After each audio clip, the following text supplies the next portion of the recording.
বাংলাদেশের ভয়াবহ বন্যার পরে আবার নতুন করে আলোচনায় উঠে এসেছে বাংলাদেশের বাঁধ। অর্থাৎ ভারত যখন ফারাক্কাবাদের পানি ছাড়বে সেটিকে যাতে পুরোপুরিভাবে ঠেকানো যায় সেটির জন্য বাংলাদেশ তৈরি করতে চাইছে একটি বাঁধ। তবে এই বাঁধ তৈরি করে আদৌ কি বাংলাদেশের কোনো লাভ হবে সেটাই জানাতে চলেছি আমাদের আজকের এই ভিডিওতে।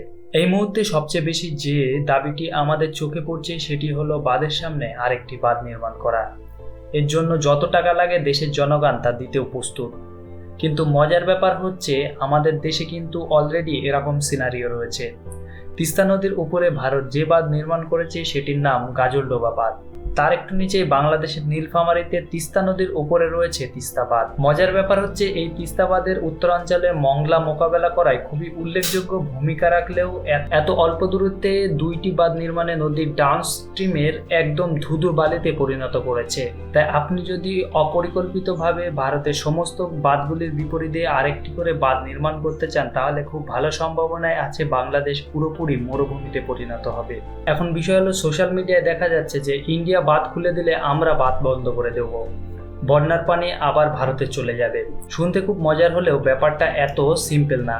নদীর পানির ধর্ম হচ্ছে উপর থেকে নিচের দিকে যাওয়া। তাই আপনি বাংলাদেশের অংশে যে বাঁধ নির্মাণ করবেন সেটি নদীর পানি উল্টো দিকে প্রবাহিত হওয়া শুরু করবে, এটা সম্ভাবনা খুবই কম।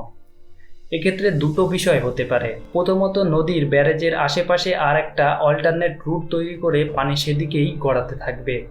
আর দ্বিতীয়ত, নদীর পানি বাঁধের একদম আপস্ট্রিমে জমা হতে থাকবে। এক সময়ে এই জমা হওয়া পানি বাঁধকে ভেঙে ফেলতে পারে অথবা বাঁধের উপর দিয়ে এই পানি প্রবাহিত হতে পারে।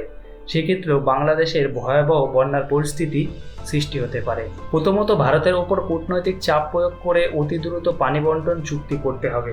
মনে রাখতে হবে ভারত বাংলাদেশ বর্ডারে 30টার মতো বাঁধ নির্মাণ করেছে, অথচ এক ফারাক্কা বাঁধ ছাড়া আর কোনো বাঁধের সাথে পানি বন্টন চুক্তি নেই। তাছাড়া কোনো প্রকার গাইডলাইন ফলো না করেই এক রাতের মধ্যে বাঁধের সব কয়েকটি দরজা খুলে দেওয়ার মতো অতি জঘন্য ঘৃণিত কাজগুলিকে জবাবদিহিতার আওতায় আনতে হতে পারে।